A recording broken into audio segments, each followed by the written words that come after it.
하나님의 말씀을 보도록 하겠습니다. 하나님께서 오늘 우리에게 주시는 말씀은 요한복음 5장 17절부터 19절까지 말씀입니다.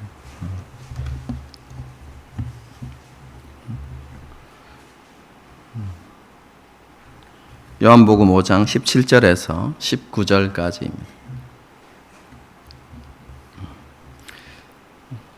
한 절씩 교독하시겠습니다. 제가 먼저 읽겠습니다. 예수께서 그들에게 이르시되 내 아버지께서 이제까지 일하시니 나도 일한다 하시매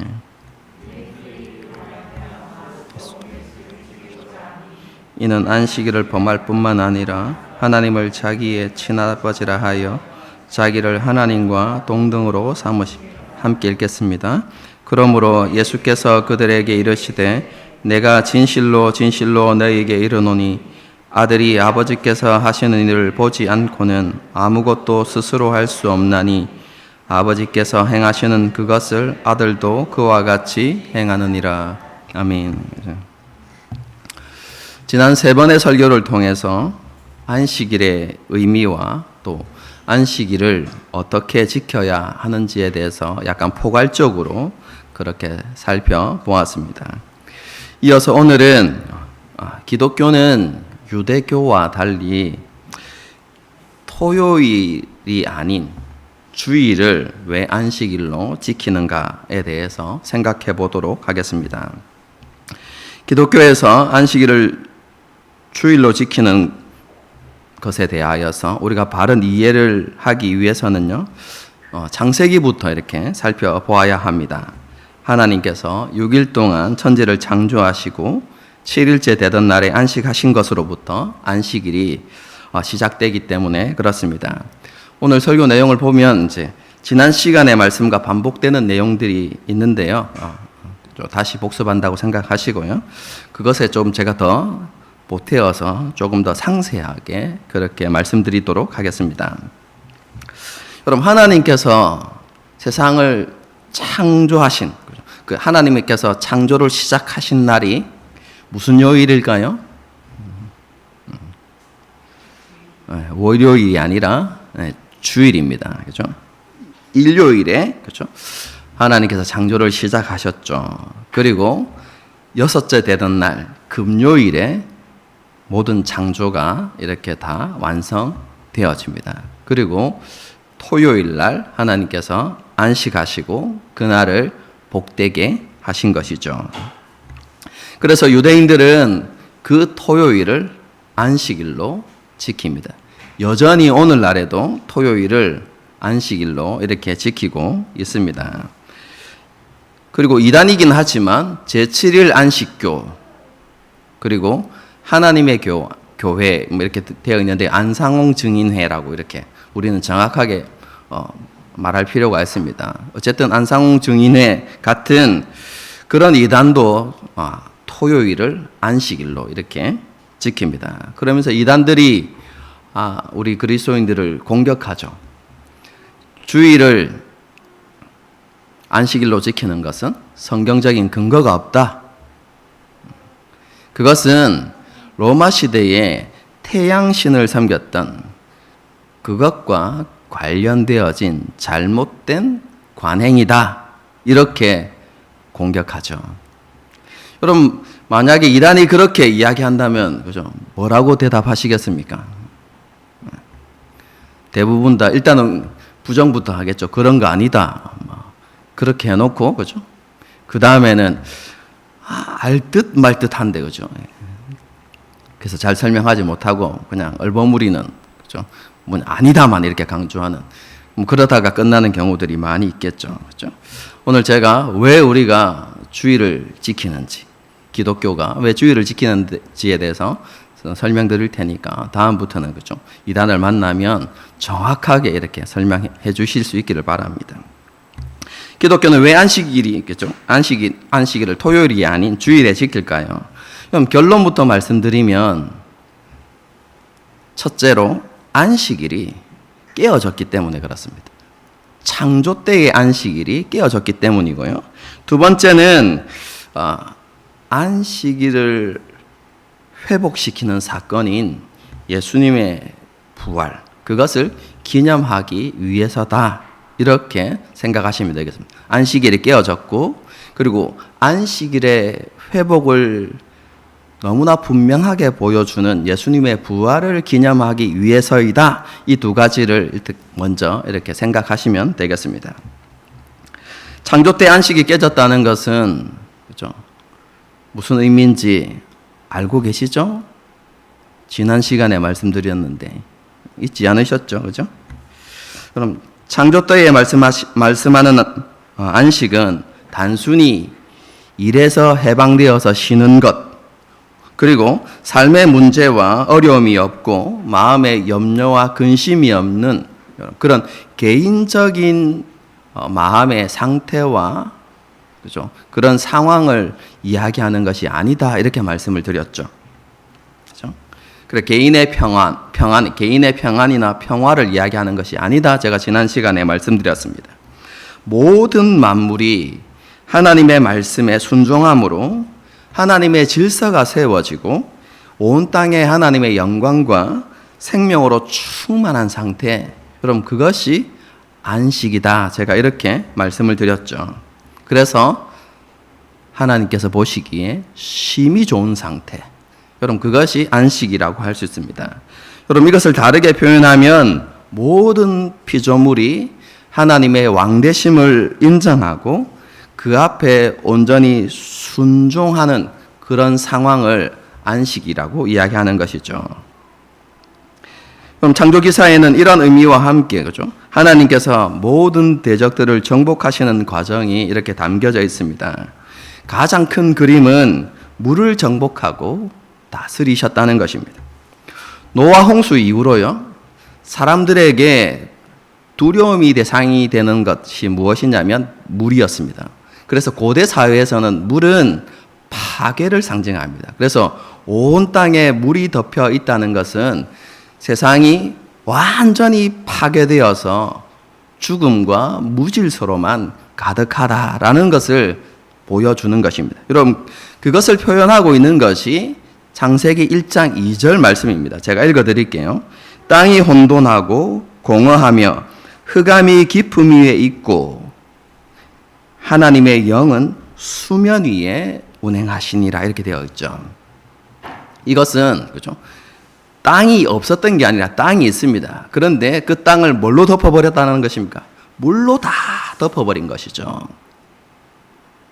그래서 어떻게 해요? 혼돈하고 공허하고 어둠이 깊었다, 이렇게 표현하고 있는 것이죠. 여러분, 그렇죠? 그런데 그런 상황 가운데서 하나님의 영이 물 위를 운행하셨습니다. 여기서 운행하셨다라고 이야기하는 것은 그냥 왔다 갔다 다니셨다 이런 표현이 아니라, 그렇죠? 하나님께서 물을 주관하시고 다스리셨다라는 표현입니다. 여기서 운행한다는 단어가 그런 표현이고요. 똑같은 표현이 사용되어진 것이 창세기 3장을 보게 되어지면 동산을 거니시는 이런 표현이 있거든요. 그래서 하나님께서 동산을 그냥 왔다 갔다 산책하셨다라는 의미가 아니라 동산을 다스리셨다라고 이렇게 표현되어 있고요. 여러분 계시록에 가게 되어지면 7별, 그죠? 7교회에 보내는 편지, 그렇죠? 이렇게 7별 교회를 상징하는데요.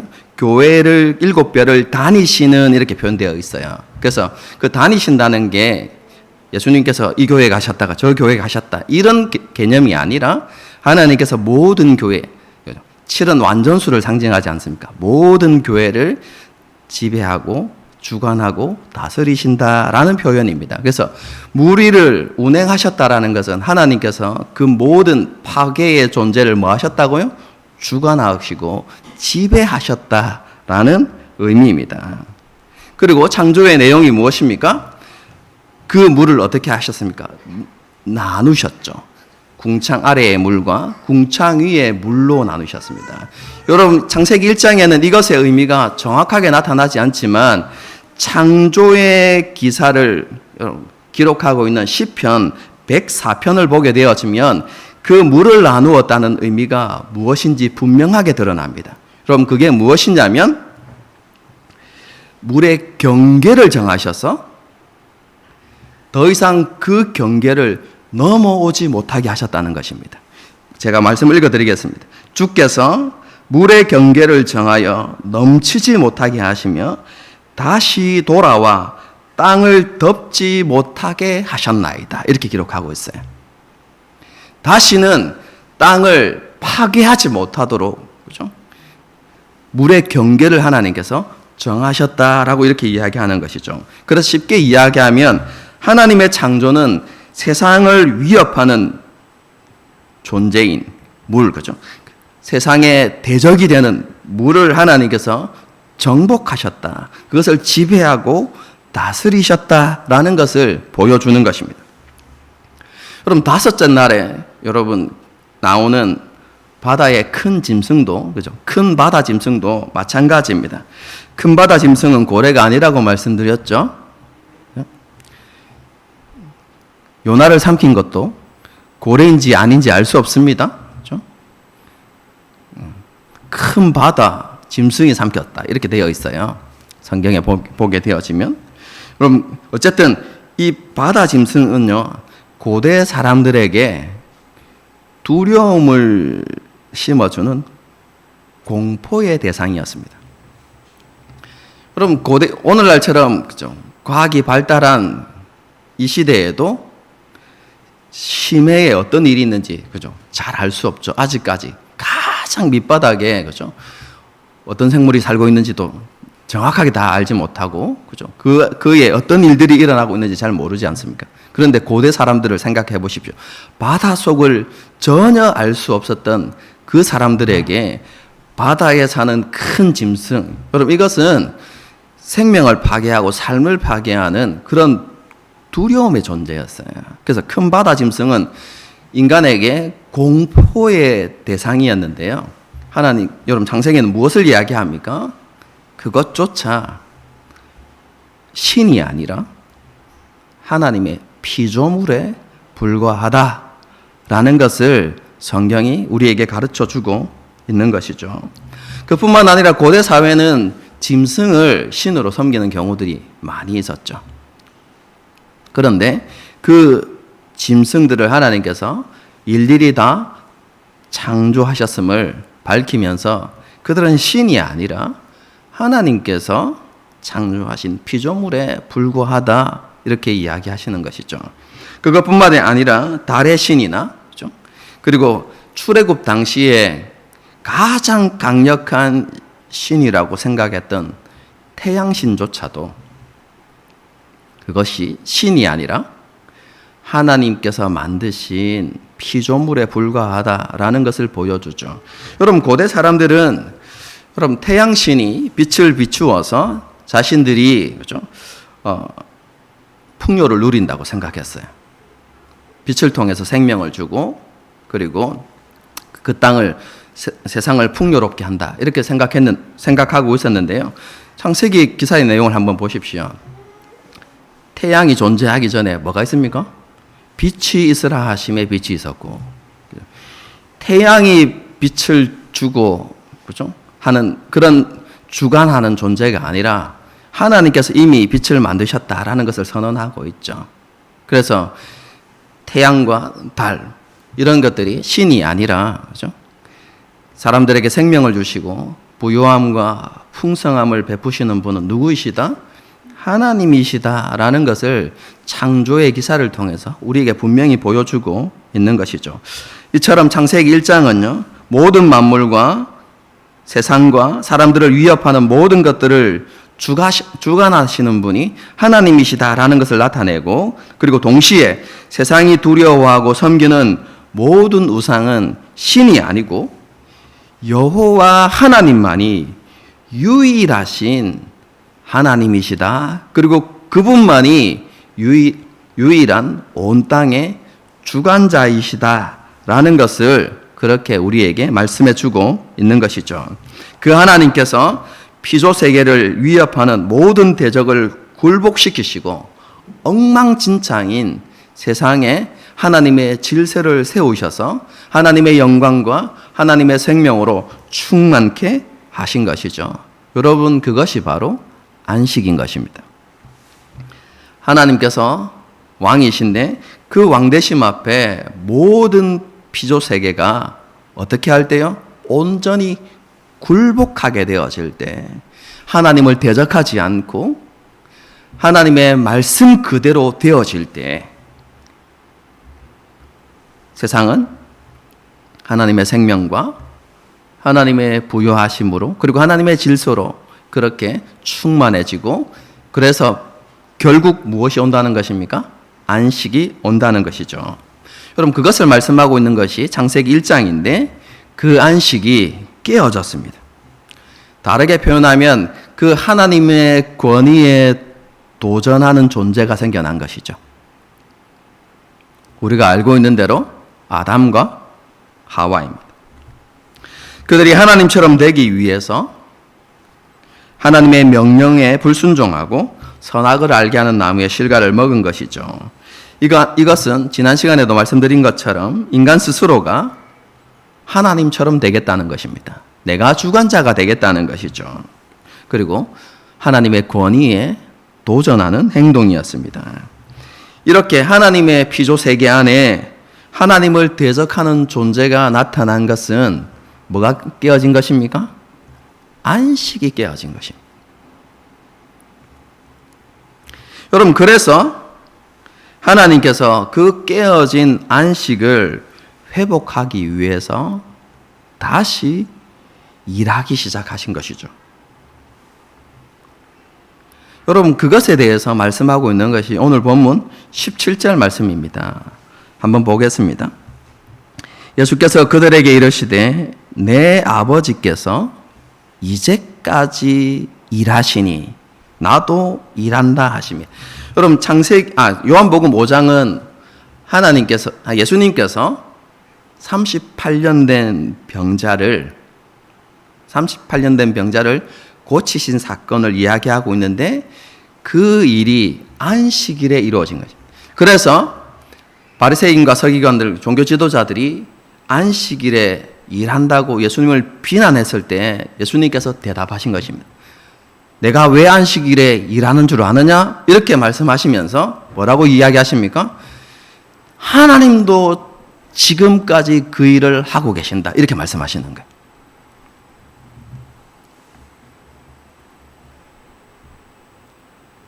여러분, 안식일에 많은 병자들이 여러분 베데스다 그 목가에 여러분 모여 있는 것, 여러분 이것 자체가 안식이 깨어졌다는 것을 상징적으로 보여주는 모습이거든요.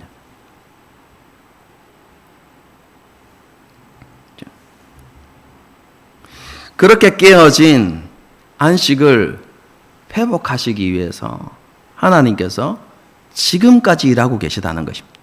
그렇기 때문에 나도 그 일을 하고 있다라고 예수님께서 지금 요한복음에서 말씀하고 계신 것이죠.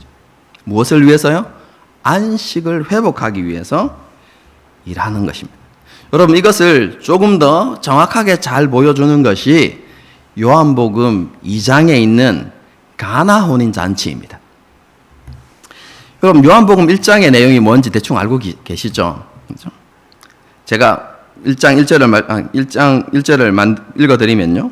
만물이 그로 말미암아 지은 바 되었으니 지은 것이 하나도 그가 3절입니다. 죄송합니다. 만물이 그로 말미암아 지은 바 되었으니 지은 것이 하나도 그가 없이는 된 것이 없느니라. 하나님의 창조를 이야기하고 있어요. 요한복음 1장이 창조를 이야기하고 있어요. 여러분, 그리고 여러분 가나 혼인 장치가 며칠째, 여러분 그 창조의 언급이 있고 난 다음에 며칠째 되는 날에 일어난 것처럼 표현하고 있는 줄 아십니까? 요한복음 1장을 보게 되어지면 이튿날에, 그리고 또 이튿날에 나오는데 또라고 붙은 것은 앞에 이튿날과 같은 날이라는 의미입니다. 이튿날에 또 이튿날에 이렇게 되어 있어요. 같은 날이죠. 그리고 난 다음에 이튿날에 이렇게 4일이 지납니다. 그리고 난 다음에 2장 1절에 사흘째 되던 날에 이렇게 되어 있거든요. 7일째 되던 날에 가나 혼인 잔치가 있었던 것입니다. 무슨 요일인지 알 수는 없습니다. 그냥 그 일이 일곱째 날에 있었다라는 것을 보여주고 싶은 거예요. 요한복음 2장이. 그런데 그 7일은 어떤 날입니까? 창조에 있어서 안식일이죠. 여러분, 안식일이면 어떻게 해야 됩니까? 하나님께서 그날을 복되게 하셨죠. 그래서 그날은 기쁨과 감사로 그리고 충만함으로 넘쳐나야 돼요. 여러분, 그리고 인간의 삶에서 그러한 기쁨과 감사와 여러분 충만함 이런 것들을 잘 보여주는 하나의 행사가 있죠. 뭡니까? 결혼식입니다. 여러분, 결혼식은 그죠? 우리의 삶에 있어서 많은 것 중에 그죠? 우리에게 있어서 가장 기쁜 날, 그죠? 그리고 복된 날 이렇게 생각해 볼 수 있죠. 여러분, 그런데 비슷하지 않습니까? 안식일이 복되고 기쁜 날인데 그날에 결혼식이 이루어지고 있습니다.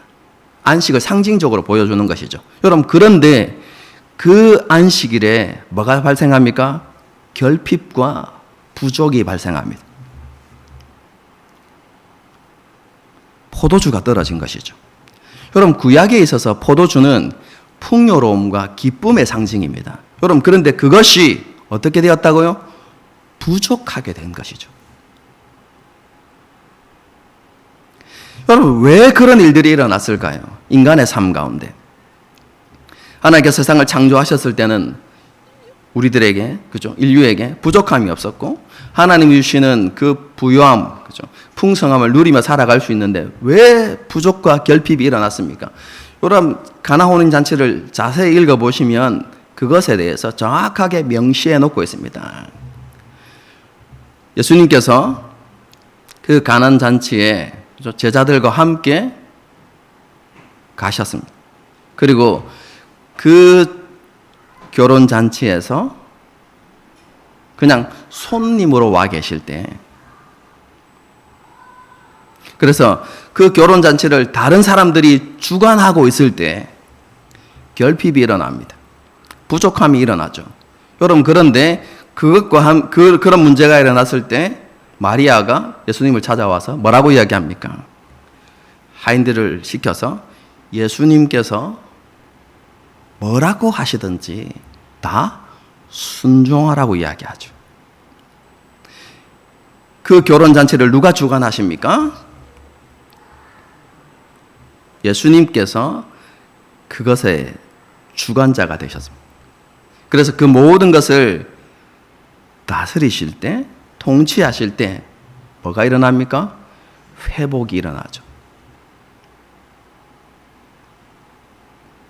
여러분, 가나혼인 잔치는 그것을 보여주는 것입니다. 예수님께서 인간이 타락으로 말미암아 깨뜨려 버린 그 안식을 회복하러 오신 분이 바로 예수님이시다라는 것을 정확하게 보여주는 사건이 가나혼인 잔치인 것이죠.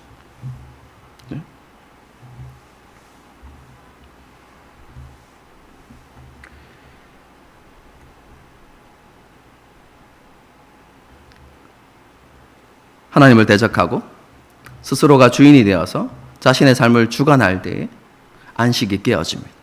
부족과 결핍이 일어납니다. 하지만 하나님의 왕되심을 인정하고 하나님을 주관자로 인정하고 그 앞에 온전히 순종할 때 참된 안식이 회복되는 것이죠.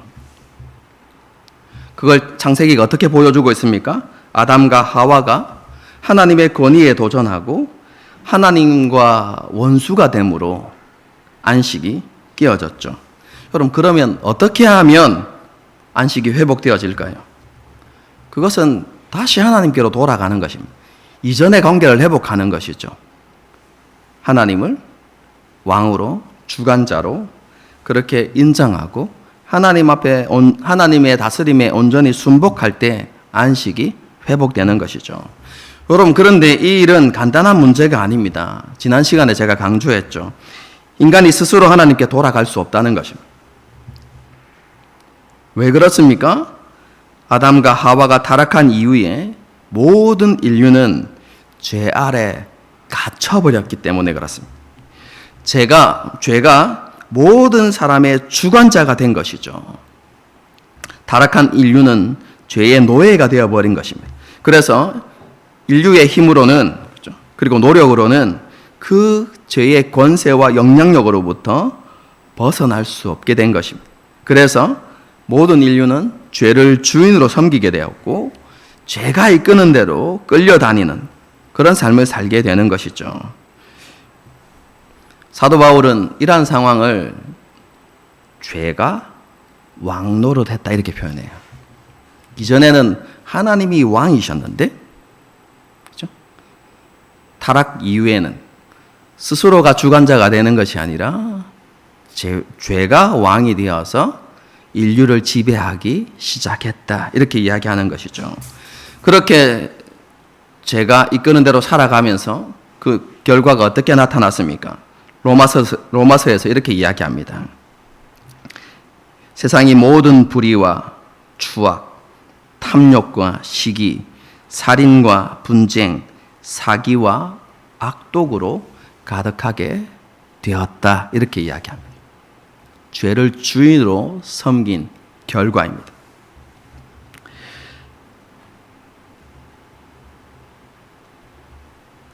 모든 것이 하나님을 인정하지 않고 그 하나님의 권위에 도전했기 때문에 생겨난 일이지요. 이것을 로마서 1장 28절에 이렇게 말씀합니다. 제가 읽어드리겠습니다. 또한 그들이 마음에 하나님 두기를 싫어하며 하나님께서 그들을 그 상실한 마음대로 내버려 두사 합당하지 못한 일을 하게 하셨으니, 그들의 마음에 하나님을 두기 싫어했다는 것은 그들이 의도적으로 하나님을 인정하지 않았다는 것입니다. 하나님께서 자신의 삶을 주관하시는 것을 고의적으로 거절했다는 것이죠. 그러면 하나님이 주관하지 않는 그렇게 상실된 마음은 누가 주관합니까? 조금 전에 말씀드렸던 것처럼 자기 자신이 아니라 죄인 것이죠. 그래서 인간은 죄가 이끄는 대로 행하게 되었고 그 결과로 이 세상은 죄의 열매로 가득하게 된 것이죠. 여러분, 이것을 상징적으로 보여주는 그림 언어가 바로 창세기 1장 2절의 모습입니다. 물이 온 세상을 덮고 있는 것처럼, 그렇죠? 죄가 어떻게 해요? 온 세상을 덮어서 온 세상을 어둠으로 몰아가고 있고 혼돈과 파괴로 몰아가고 있고, 그리고 온 세상을 죽음으로 가득하게 만들고 있다라는 것을 보여주는 그림 언어가 뭐라고요? 물로 덮여진 세상. 그게 창세기 1장이 보여주는 것이죠. 여러분, 그렇다면 안식을 어떻게 회복해야 될까요? 쉽습니다. 그죠? 죄의 문제가 해결되면 됩니다. 죄의 문제만 해결되어지면 우리는 그 지배를 벗어나서 하나님께 돌아갈 수 있는 것이죠. 이것은 지난 시간에 설명했기 때문에 간단하게 말씀드리고 넘어가겠습니다. 하나님께서 인류의 주인이었던 죄에게 대가를 지불하시죠. 예수님의 생명을 대가로 지불하시고 하나님께서 죄로부터 우리를 사셨습니다. 더 이상 죄는 우리에게 권리가 없게 된 것이죠. 예수님께서 십자가 위에서 죽으심으로 우리는 죄로부터 완전한 해방을 얻게 된 것입니다. 이것이 하나님께서 이루신 일인데요. 그런데 하나님께서 이 일을 이루셨다고 해도 모든 인류가 이것을 누릴 수 있는 것은 아닙니다. 그 회복되어진 관계 안으로 들어가는 길은, 그죠? 무엇입니까? 예수 그리스도를 주님으로 고백하는 것입니다.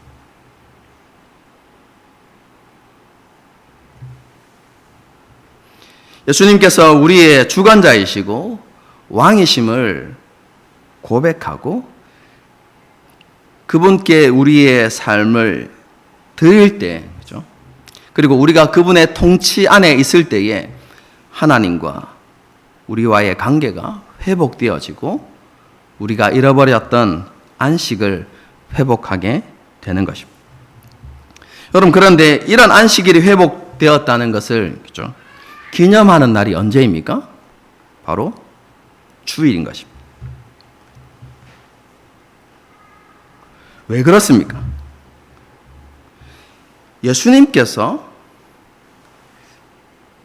죄로부터 완전한 승리를 거두셨다는 것을 보여주는 사건이 무엇입니까? 예수님이 더 이상 죽음 아래 갇혀 있지 않다는 것을 보여주는 사건이 무엇이죠? 부활입니다. 부활.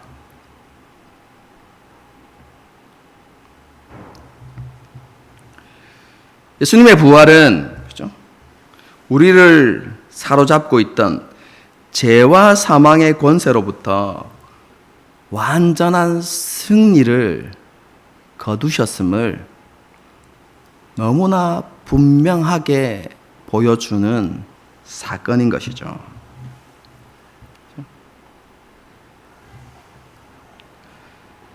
그래서 그리스도인은 그것을 기념하여서 주일에 모여서 하나님을 예배하면서 감사했던 것입니다. 정리하면 이렇습니다. 첫 안식일은 깨어졌습니다. 인간의 타락으로. 그래서 안식일에도 하나님은 계속해서 일해오셨어요. 무엇을 위해서요? 안식일의 회복을 위해서 일해오셨다는 것이죠. 그리고 예수님께서 그 안식일의 회복을 위해서 이 땅에 오신 것이죠. 그리고 자신의 생명을 주심으로 죄의 모든 문제, 안식을 깨뜨렸던 모든 죄의 문제를 해결하셨고, 그리고 그 죄로부터 완전한 승리를 보여주는 사건이 바로 예수님의 부활이라는 사실입니다. 그래서 그리스도인들은 그것을 믿고 그렇죠? 신뢰하기 때문에 우리에게 그렇죠? 참된 자유를, 죄로부터 참된 자유를 가져다 주는 사건인 그 부활을 기념하여서 그날에 모여서 하나님께서 베푸신 은혜에 대해서 감사하고 예배하게 되어진 것이죠. 여러분, 그날이 바로 새 안식일이고 성경에는 안식 후 첫날이라고 되어 있습니다. 그렇죠? 그게 바로 주일인 것이죠. 그럼 그렇다면 그죠? 그런 안식일에 모여서 우리가 뭐 해야 되겠습니까? 이것은 지난 세 번의 설교를 통해서 여러분에게 제가 계속해서 말씀드렸던 것입니다. 첫 번째가 무엇입니까? 하나님이 왕이시다. 그럼 성경 전체가 말하는 바입니다. 창세기부터 요한계시록까지 하나님은 왕이시다. 하나님이 우리의 주권자이시고 우리의 주인이시다 라는 사실이죠. 여러분, 안식일 날 와서 그 신앙을 고백하면서 하나님과 우리와의 관계를 바르게 세우는 것입니다. 하나님을 주인으로 고백하고 우리를 하나님의 백성으로, 우리가 하나님의 종으로 우리 자신들을 고백하는 것이죠. 그것뿐만 아니라 그런 하나님과의 관계의 회복이 무엇을 통해서 이루어졌습니까? 예수님의 십자가의 죽음과 부활을 통해서. 우리의 노력이 아니라, 우리의 지혜를 통해서 이루어진 것이 아니라 오직 하나님의 은혜로, 하나님께서 우리를 사랑하시고 긍휼히 여기심으로 오직 하나님의 은혜로 우리 가운데 그것을 베풀어 주셨음을 기억하면서 하나님 앞에 감사하는 날. 그러면서 뭘 바라보아야 된다고요? 영원한 안식. 이 땅은 우리가 살아갈 영원한 본향이 아니구나. 하나님께서 약속하신, 그죠? 그 변하지 않고 영원한 그 하나님의 안식을 바라보면서 저 문을 나가면서 우리 마음에 결단이, 그죠? 확신이 있어야 되는 것이죠. 아, 나는 순례자구나. 그래서 기독교 사파를 보게 되어지면 아주 재밌는 그림이 있더라고요. 그죠? 하늘에서요, 어떤 사람이 이제 이 땅에 태어나는, 근데 태어나는 그림인데 태어나기 전에 그 사람이 하나님께 이렇게 인사를 하더라고요. 뭐라고 인사를 하냐면, 하나님, 잠시 다녀오겠습니다. 이렇게 인사를 하고 아기로 딱 태어나는 이렇게 사파예요. 돌아갈 본향이 있다는 것이죠. 교회 문을 나가면서 나의 주인이 하나님이시고 나는 하나님 은혜 가운데 살아가야 하는 존재이고, 그리고 이 세상에 집착하며 살아가야 하는 사람이 아니라 우리는 하늘에 속한 사람이고, 그리고 순례자로서 이 땅을 살아가야 하는 사람이다 라는 확신을 가지고, 그리고 결단을 가지고 교회 문을 나가야 하는 것이죠. 여러분, 그리고 새로운 하루가 시작되는 것입니다. 여러분, 그런데 그런 새로운 하루가 어떤 하루가 되어야 됩니까? 아침에 일어나서 하나님, 나의 주인은 하나님이십니다. 오늘 하루는 하나님께 속했습니다. 그렇게 고백하는 것이죠. 여러분, 그렇게 되어지면 그 새로운 하루가 또 안식일이 되는 것입니다. 여러분, 그래서 그리스도인에게 있어서 안식일은 모든 날이 안식일입니다.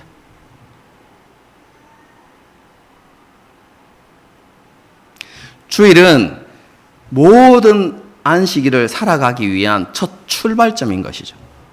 예배를 통해서 하나님과 우리의 관계를 바로 세우고 하나님께 신앙을 고백하고 우리의 믿음을 결단하는 것입니다.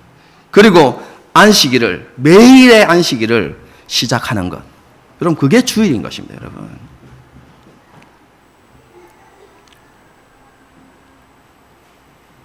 그래서 로마서를 보게 되어지면 모든 날이 그리스도인에게 같은 날이라고 되어 있어요. 다음에 이야기하겠지만, 그러면 왜 주일이 중요한가라고 이야기할 때 한 가지입니다. 하나님을 예배하는 날이기 때문에 그렇습니다.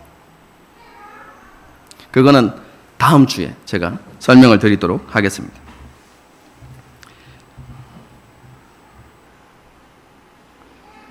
그리스도인의 삶은 매일매일이 안식일이 되어야 합니다. 그럼 이것을 성경에서 뭐라고 이야기하냐면 하나님과 동행하는 삶. 그리고 요한복음에는 예수 그리스도 안에 거하는 삶. 이렇게 우리에게 가르치는 것이죠. 여러분, 이번 기회를 통해서 안식일에 대한 바른 이해를 우리가 가질 수 있기를 바랍니다. 그렇죠? 그리고 우리가 이 안식일의 설교를 통해서 우리가 회복해야 될 것이 무엇인지를 다시 한번 마음에 새기고요. 그렇죠? 하나님과 관계를 바르게 세우고, 그리고 순간순간, 그리고 매일매일 하나님의 왕되심, 하나님의 주되심을 고백함으로 주일만이 아니라 모든 날이 안식일이 되어지는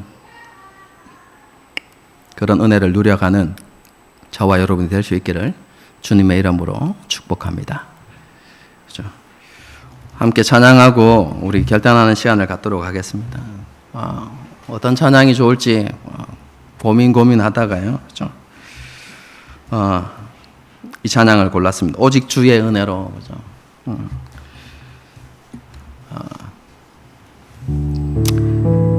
아담과 하와의 타락 이후로요, 우리의 중심에는 끊임없이 나를 주장하고자 하는 죄의 본성이 남아있어요. 그게 교만이고 그게 원죄입니다. 원죄. 나를 주장하고자 하는. 그렇죠? 그래서 하나님의 은혜로 구원 받았음에도 불구하고 그렇죠? 나머지 삶은 여전히 내가 살아야 한다고 생각하는 그리스도인들이 있어요. 아닙니다. 은혜로 사는 것입니다.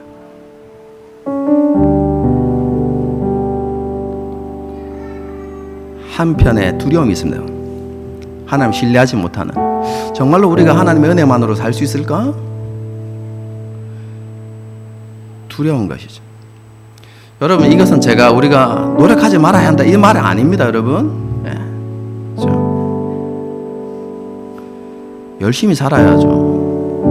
그렇죠? 노력해야 되죠.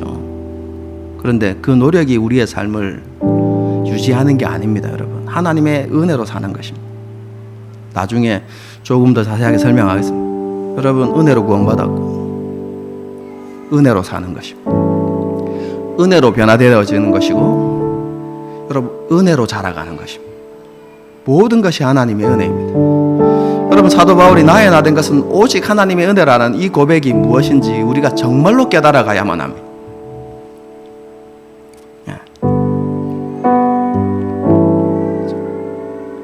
여러분, 이게 기독교와 다른 종교의 차이점입니다. 모든 것이 하나님의 은혜라는 사실.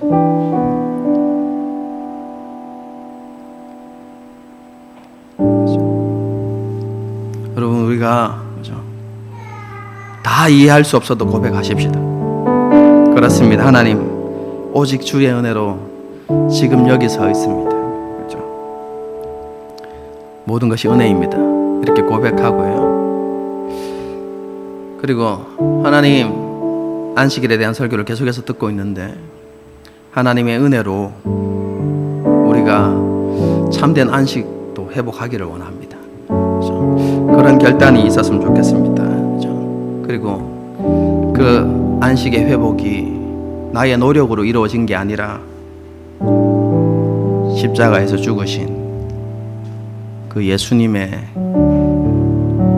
희생으로 이루어졌음을 고백하면서 또 감사하는 그런 고백을 이 찬양을 통해서 하나님께 올려드렸으면 좋겠습니다. 함께 찬양하시겠습니다.